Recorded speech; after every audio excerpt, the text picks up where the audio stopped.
Hey DC, did you know that it's Arbor Week? And that means it's the perfect time to learn about and protect our trees. Local nonprofit Casey Trees is helping to protect our tree canopy by teaching kids the value of trees and working with them to plant new ones. The trees they're planting now ensure that future Washingtonians have a beautiful and healthy city. So support Casey Trees today by giving online at caseytrees.org/give. Your tax-deductible donation will go directly toward tree planting efforts in historically underserved communities, including schools in Wards 5, 7, and 8. Once again, that's caseytrees.org/give. Let's plant some trees, y'all.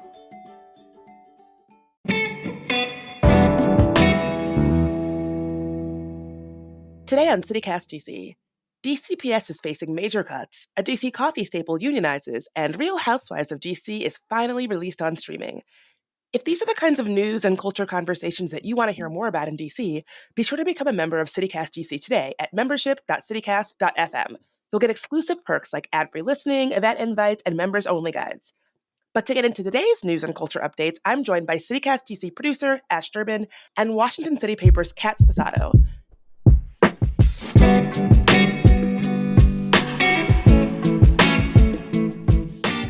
Today's Tuesday, April 23rd. I'm Bridget Todd, and here's what DC is talking about.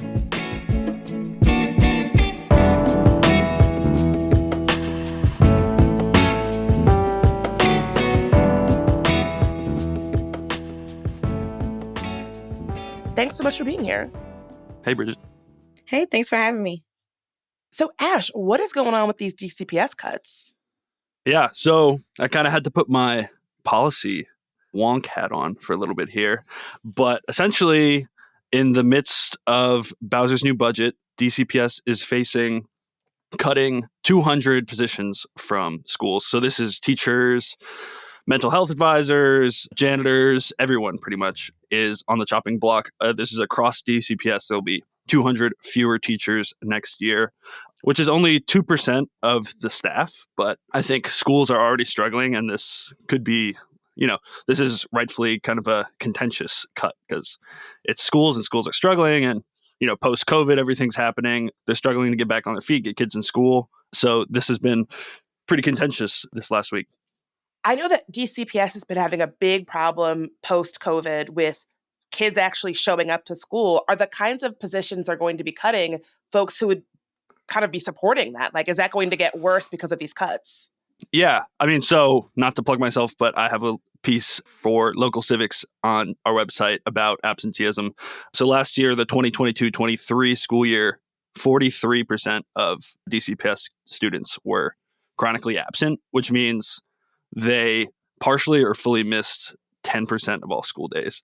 And this number jumped a lot after COVID, remote learning, kind of the whole mix up of COVID and shifting to that really affected a lot of kids. And some of them just, haven't been able to get back on track. People criticizing this have said we need more teachers, not less teachers, to when there's less teachers, school sizes, class sizes are way bigger. Teachers are overwhelmed. It's, way harder to engage students to, if teachers are overwhelmed, maybe their lesson plans are a little bit different and it's harder to just keep kids engaged. Also, when they're cutting positions like behavioral health or counselors or stuff like that, that's a positions that really make sure kids are on track, make sure kids are okay at home, okay at school. So these cuts, it doesn't seem like it would help the absenteeism problem that DC's having. And is there a particular ward or a particular part of DC that is going to be most impacted by these cuts? Yeah. So I'm going off this Washington Post article, and this one says that Ward 8, which is, has some of DC's most under-resourced schools already, could lose the most staff, which they could lose up to 99 roles, which is almost half of the 200 roles cut in the first place. So that's not great. Again, if you're losing 99 roles, those are all 99 of those are teachers that could be engaging kids, making sure they're in school, making sure they're staying on course to graduate. So if they're already under-resourced like they are in Ward 8, 99 losses is a lot. But the interesting thing about this, and this is where I've kind of had to get a little bit wonky with it, the budget actually in some ways increases the budget for schooling. That would infuse public schools with $181 million more for the next year. But because of COVID funds that are now kind of running out. DCPS got $304 million in federal pandemic aid. That's like, it's been so long since the pandemic that money's running out now. And then teachers are getting paid more, which is obviously great, but makes costs higher. Because of that, despite increases in the budget, they're still going to have to cut 200 positions. Kat, as somebody who's been reporting on the intersection of DC and culture for a really long time, what are your thoughts on this?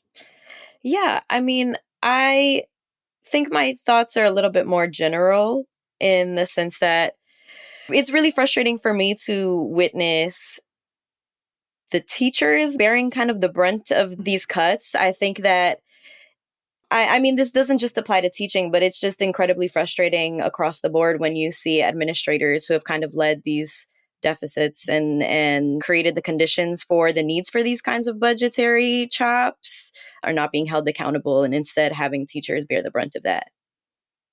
Totally. It's not just like DCPS. Also, I think we may have spoken about it on an earlier episode, but the Childhood Educator Pay Equity Fund, which pretty much makes sure that pre-K and kindergarten teachers are making the same amount as high school and elementary and middle school teachers. That equity fund was completely cut out of the budget too. And it just kind of seems a little bit like short-sighted for me to cut schools, because like schools and kids are literally the future of our city. To cut money away from them seems like it'll only create problems for us down the line budget-wise. But yeah, that's didn't stop the cuts in the budget, I guess. So Ashe, what is the future of all of this? So there's actually an interesting update at the end of last week where the chairman of the council, Phil Mendelson, released a statement saying that in his budget, he is going to undo these cuts. The interesting thing is a lot of these cuts were due to a request from the CFO, the chief financial officer. He requested them to commit $217 million to the reserve fund, which is like a rainy day fund for DC, pretty much to like have backup for bills that may need to be paid down the line. Chairman Mendelson thinks this is unnecessary. He thinks we can devote surplus for the next, 3-4 years to making sure we have enough money to pay those bills. So he's going to both put the pay equity fund for early childhood educators back and make sure that DCPS doesn't have to make cuts in his budget, which should be dropping May 28th. So it's definitely not final, these cuts, but we'll just have to see what happens next.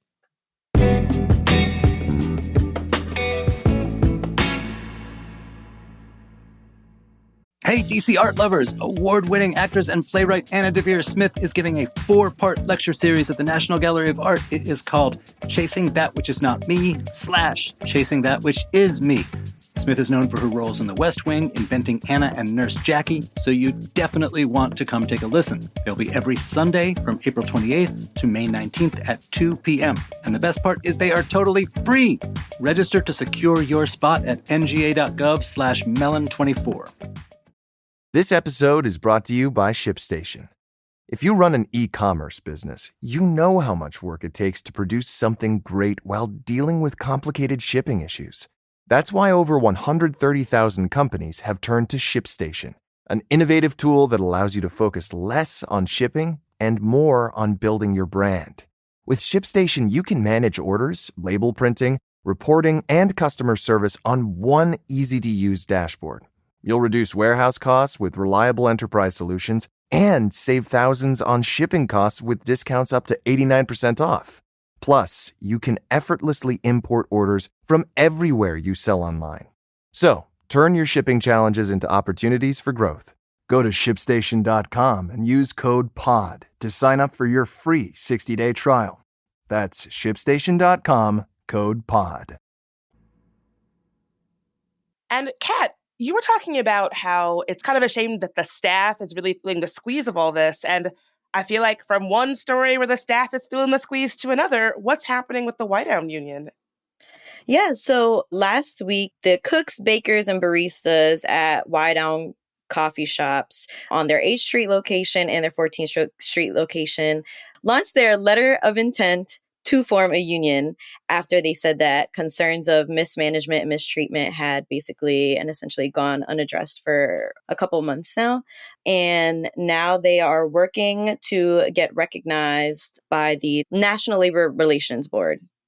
And what are their reasons that they've given for unionizing here? Employees of the Wydown coffee shops have basically said that the mismanagement of the organizations has really driven their intent to unionize. They have experienced a wide range of just neglect from upper management, according to the interviews that I've conducted with them. The biggest issue that a lot of them are experiencing at the H Street shop is they had a general manager who was on the ground and really was mistreating employees, yelling at employees, and created an overall unfair and unsafe working conditions for the folks at H Street. Folks at both the 14th Street and H Street locations have spoken pretty extensively about management not addressing their structural concerns with the physical shops, and they're being slow to, I guess, upkeep and maintain the shops. What kind of issues are they seeing in the shops? When you spoke to them, what kind of things were they complaining about? Yeah, so I think the biggest issue that they're facing right now is the H Street location in particular is very understaffed and short staffed. Holly Constanzo is a barista that I spoke to, and she basically talked to me about how she would work 8-hour shifts and be the only person on the floor while she was working. So she wasn't able to take any breaks, wasn't able to take any lunches. And the management in general has been saying, well, we're short staffed throughout the week because on the weekends, we want to make sure that there are enough people in order to kind of cover the demand that they see on weekends. But really and realistically, there's just not enough employees on the floor to keep the shop running. And then there's also like some pretty egregious and really difficult conditions at each of the stores. The H Street location has like a piece of their countertop that is broken off, fallen off, and hasn't been repaired in over a month. And then at both locations, they have complaints about not having syrups and not having products like matcha, and management just not getting to those concerns in a timely manner. Yeah, it seems like the lack of urgency is one of the big complaints. But I was reading your city paper piece about this, and a lot of these are things that, as somebody who thinks that everybody should have like respectful, safe working conditions, I'm like, oh, that doesn't sound good. That doesn't sound good. But some of it also was like things that if I'm buying coffee there, that didn't sound good. Like one of the baristas was like, I don't know if this is a health code violation, but it doesn't seem great when they were talking about some of the conditions they were talking about at the shop. Yeah, I mean, at 14th Street, there is a pretty significant issue with flooding at the location where employees will work multiple shifts on end, and there will just be like a pool of water kind of accumulating in the restaurant, especially in like the area where employees are working. And so it's just really frustrating, but it's also like, I'm unsure if that's a health violation. That's what Christopher Chandler told me, who's one of the baristas at the 14th Street location. He said, I'm unsure if it's a health code violation, but it definitely doesn't feel safe. And also the fact that management is letting this water kind of accumulate for days at a time, hours at a time, without really getting to it, it makes the environment for baristas unsafe, but it also is just like not something that you or I going into a coffee shop would want to be, I don't know, exposed to. Yeah, definitely don't want to get my coffee from a barista who's questioning the health code. But do you think there's like a wider trend here? Like I've worked at restaurants and like it's definitely seems like a place that's like ripe for unionization. Sometimes like everybody's busting their butt all the time. Like there's an imbalance, even a bunch like employees and like who's getting paid what, and like, different people are making different amounts and all this stuff. But there's been a kind of a trend of restaurants unionizing in DC. Do you see this like happening more, or you think like this is going to keep happening a lot amongst restaurants in DC, or is this more of a one-off? I think within the context of Wydown, there's kind of two dual concerns that are running through the shops, right? It's like your general more common complaints of like the fact that there's short staffing, the fact that workers are not having like safe conditions the fact that workers aren't having like proper work-life balance, the fact that workers are being told that they can get access to company-sponsored health insurance if they work 30 hours a week, and then only being staffed 28 or 29 hours on average in order to not basically meet that quota, which I think is something that is common to restaurant workers across the city. Those Sure. kinds of issues are not unique to Wydown. And then you have these pretty unique issues to Wydown where like they had a general manager who was yelling at them, verbally abusing them, making them feel unsafe, making them feel like the precarity of their day-to-day situation. There was an employee who was fired on the spot for an altercation that basically came out of him knocking too loud on one of the office doors in the coffee shop. There's also like the issue of health concerns and the management's kind of refusal to help out these employees in order to do their Right. day-to-day tasks, which I think is unique to those specific locations. So what's the future of all this? Are there any dates that we should be keeping in mind for next steps? Yeah, so when it comes to dates, you should really be looking forward to the results of the unionization effort election. The Wydown management has chosen to not voluntarily recognize the Wydown Union. And so they must go through the election process with the National Labor Relations Board in order to officially become a union. That's coming up within probably the next month or so. You should be on the lookout for that. And then with regards to just general calls to action, the folks at Wydown are really hoping that you can share their posts on social media, spread the word about their unionization efforts. And also, if you go in and you stop for coffee, leave a review stating your support for the unionization effort is what they're asking for. Very clear ways to support. Thanks so much, Kat. Yeah.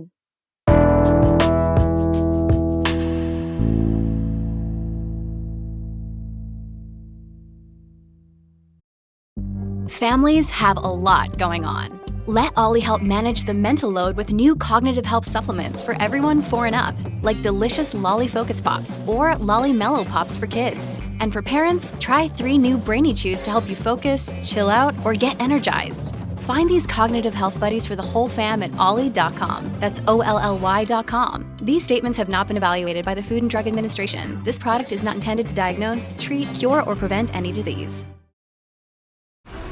This episode is brought to you by FX's The Veil, starring Elizabeth Moss. FX's The Veil is an international spy thriller that follows 2 women as they play a deadly game of truth and lies on the road from Istanbul to Paris and London. One woman has a secret, and the other has a mission to reveal it before thousands of lives are lost. FX's The Veil premieres April 30th, only on Hulu.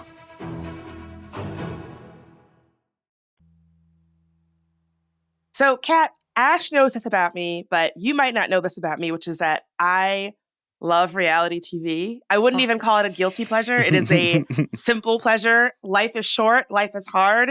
You got to find the things that you enjoy and enjoy the heck out of them. Yes. So will you let me talk to you about reality TV for just a moment? Absolutely. I am also a big reality TV head, so perfect spot to be in. Amazing. Ashe, what are your thoughts on reality TV? I don't want to like steal valor here, but I also am something of a burgeoning reality TV head. I've dipped my toes in the past few years. I don't know if I have the same caliber of fandom as you guys, but I do watch a little Love Island UK here and there. Okay. Yeah. Nothing. I can work with that.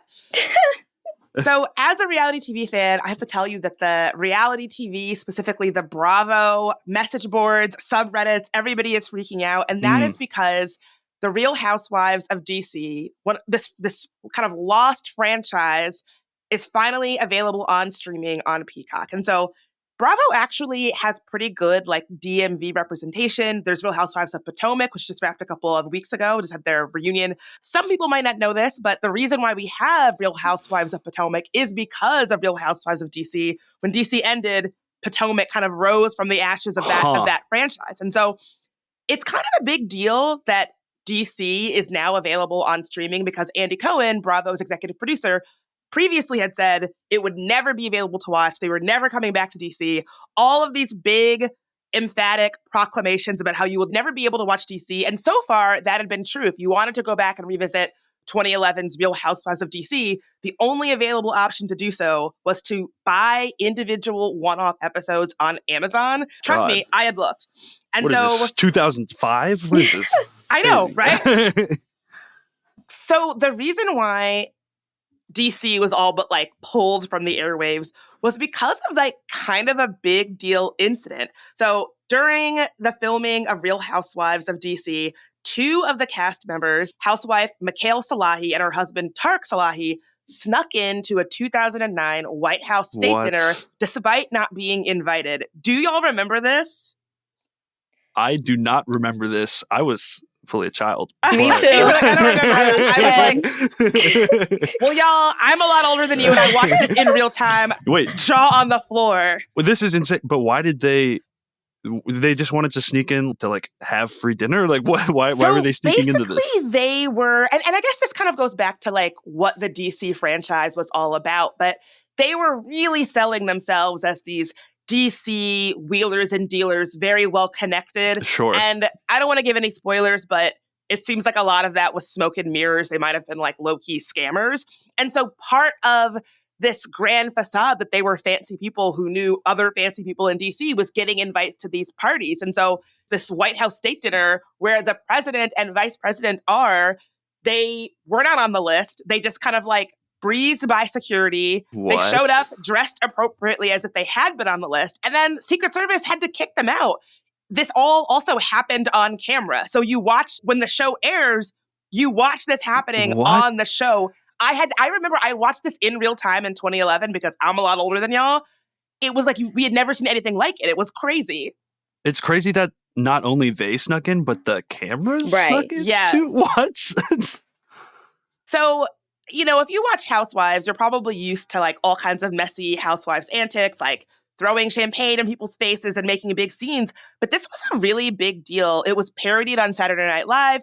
It became a security blunder that the White House security team had to publicly answer for. And Representative Peter King of New York requested the U.S. House Committee on Homeland Security open a formal investigation into the incident. There was even talk of filing criminal charges against the couple for doing this. I kind of respect it more than think it's a criminal charge. Like, it's some classic DC like social climbing to like sneak into the White House dinner when you're not invited. I respect it more than anything. I don't know. They don't need to get charged for that. I think it was just before their time. Like, had this happened in 2022, Mikhail would be an Instagram star. She would be on TikTok. We'd be following her get readies with me to go scam more people. I think that she just didn't do this in the right era. Yeah, she was actually one of the first, honestly, because now I'm remembering seeing all these TikTok videos of people like sneak into the, whatever with me, sneak into the Beyonce concert or sneak into WWE with me. And I think maybe they were the first to do this, actually. So they could be trendsetters. I agree with y'all. I mean, I think Mikhail Salahi walked so that Jen Shah could run in Salt Lake City. Precisely.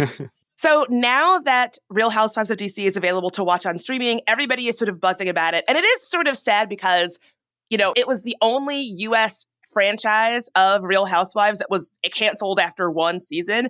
And I went back and watched multiple episodes this weekend to prepare for this conversation. And it really was like a good show. Like, if you like reality TV, I recommend people watch it. I will say a couple of things that stood out to me. It aired in 2011. They filmed it in 2009. This was at the beginning of Obama's first administration. And during this time, I was a young person in DC. And it really was like a vibrant, exciting time to be in DC as a young Black person. And I think that the show was really trying to capture like that very specific energy. Because at the time, DC was still a majority Black city, I think that the show is really trying to demonstrate DC as this kind of place that is really racially and politically integrated, where people are getting together in these like racially and politically mixed groups to have like conversations about race and politics, which led to, on the show, a lot of really clunky political and race commentary. Like, I think they're trying to be like, oh, people in DC, they just like sit down to drinks and they're talking about race and politics. Right. Yeah, it's a funny place to be trying to have those conversations on the Real Housewives is not where I would necessarily go for my race commentary all the time. Totally. I'm kind of obsessed with it as a relic of that time period, though. As somebody who lived through it as like a 10-year-old, it's interesting to go back and see how different everything was. And because you don't have multiple seasons of it, it really does just feel like a time capsule of that era. So that is a great way to put it. I feel exactly the same. And probably the bit that is the most, I think, rings the most true to the DC experience is all the women are at dinner, and one of the women who's been living in Georgetown reveals that she's planning on buying a house in the suburbs of Northern Virginia. And all of the castmates react to her as if she's just told them she's joining the circus. Like, one woman is like, with Obama in the White House, now is not the time to leave the district. Wow. Yeah, no, I have to say, I'm definitely going to have to watch this, not only because it sounds like spicy and entertaining, but also because it's like the fact that it was like hidden away and like is now just redropped, like something that like Indiana Jones had to go like find from some tomb somewhere, makes it all the more exciting. So I have Peacock. I'm definitely going to be tapping into this. Mm-hmm. Unfortunately, there is a bit of a Streisand effect where it's like, I probably would not have watched this. I wouldn't have cared about it. But Andy Cohen, you telling me that I can't watch it, now I'm going to watch it as soon as it's available. Exactly. Ashe, Kat, thank you so much for being here. Thanks, Bridget. Thank you for having me.